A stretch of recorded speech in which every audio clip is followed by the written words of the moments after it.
Hey guys, in this video we're going to show you installing the boot cowl on our Bearhawk. Our boot cowling consists of a top piece, two side pieces, the tunnel, and then an extension piece. We'll show you what we did for each of these pieces, as well as installing the firewall and then the instrument panel, as they're all connected.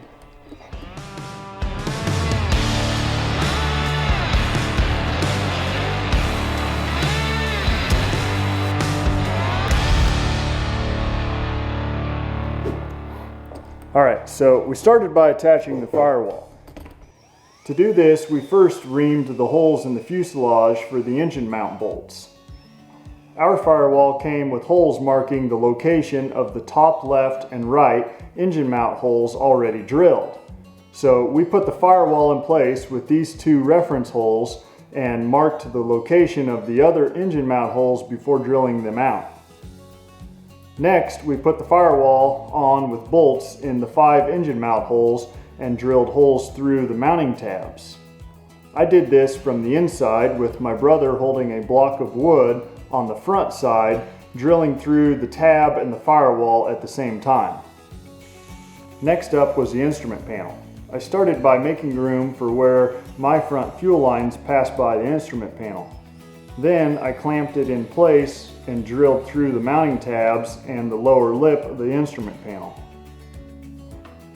After that, I adjusted the angle of the bend in the instrument panel to match the angle I desired. The instrument panel needs some sort of flange or tabs at the top to connect it to the boot cowl.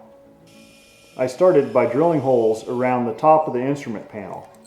Then I made little angles out of 032 aluminum that I spaced around the top. The angle these tabs need to be changes along the top of the panel.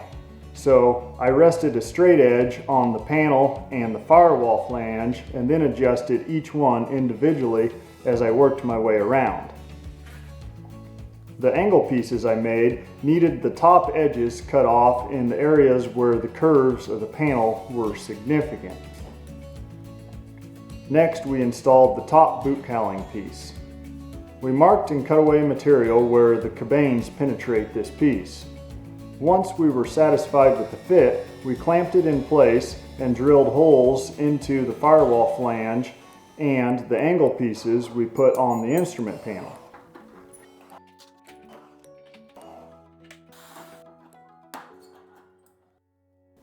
Then we made a pattern for a cover plate to cover up the Y cut in the front of the boot cowl top piece. Once I had made several patterns of patterns and was happy with the fit, I cut this cover piece out and drilled it in place.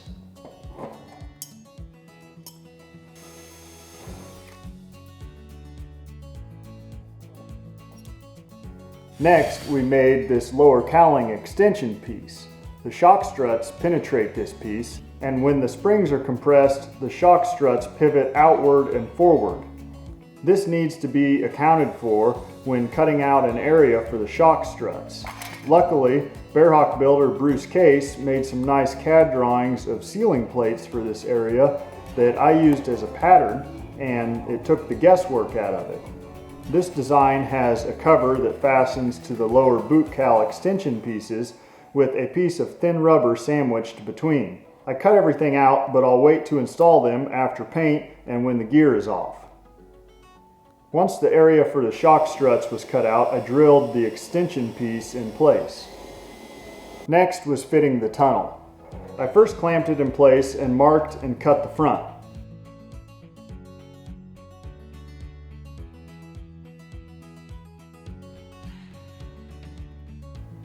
The firewall came with cuts where the tunnel exits, but I needed to bend this piece back. I clamped it to an old door blank with some pieces of wood and bent it over. Then I cut the flap off to the desired length. After everything was cut, I clamped it in place and drilled holes where it connected to the firewall and the formers on the belly.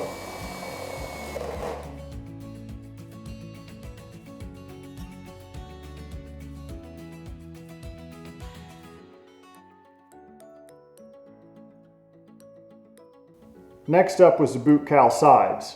I started by cutting out around the gear leg attachments and then clamped it in place. Then I marked the firewall / boot cowl top and the instrument panel / boot cowl top intersections. These marks allowed me to lay out lines for an overlap and then a flap to be bent over for a stiffening flange. Since this piece is overlapped and won't be visible, I didn't try tracking down a brake to bend this flange. Instead, I just clamped it in an extension ladder and bent it over. This method seemed to have yielded satisfactory results. With the flange bent at the top, I clamped the boot cowl side pieces in place again and started drilling the holes.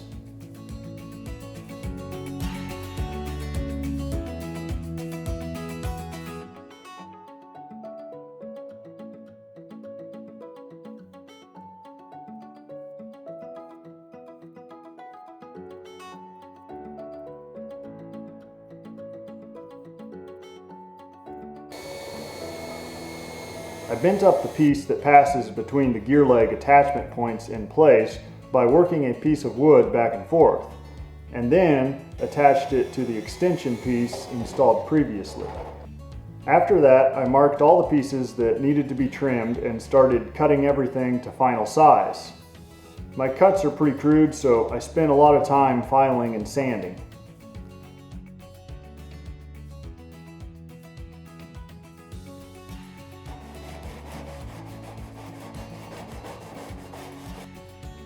At this point, we removed most of the protective plastic and then rolled the edges of any piece that would overlap another piece to hopefully make a little cleaner look. We're putting our boot cowl on with number 6 screws, and we're using flathead screws anywhere that will be in the wind. So we dimpled or countersunk all of these holes. For many holes, it will be hard or impossible to reach the back side, so we're installing nut plates in those places. I installed them by putting them in place with a screw, drilling and clecoing one side, and then drilling the other side. They sell a jig for this, but this method seemed to work just fine. Once the holes were drilled and either dimpled or countersunk, we'd rivet them in place. We mostly used K1000 2-lug nut plates that came with the kit, but there were a few places single-lug nut plates worked better.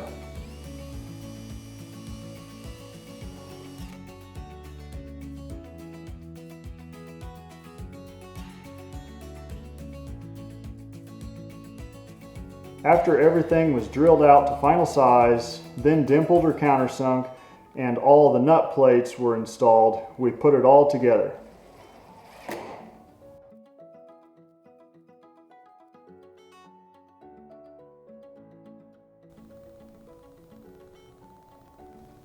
That's all we have to show you for this one.